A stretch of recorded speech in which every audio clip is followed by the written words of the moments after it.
Mayor, kanina si Colonel Marantan had his exit call at Davao City Council, and he said na naghahanap siya ng time para magkita kayo. Yes, nagkita man. Ganyan, in fact, earlier today. Okay man, actually, I'm not surprised kung what transpired during the elections because, as I stated earlier, the administration is against us. This is very clear, no? Bago rin ganit may nagtinubagay anak nila.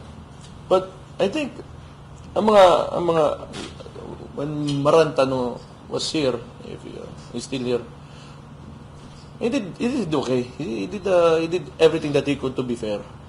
So I wish him luck in his career and more power to him.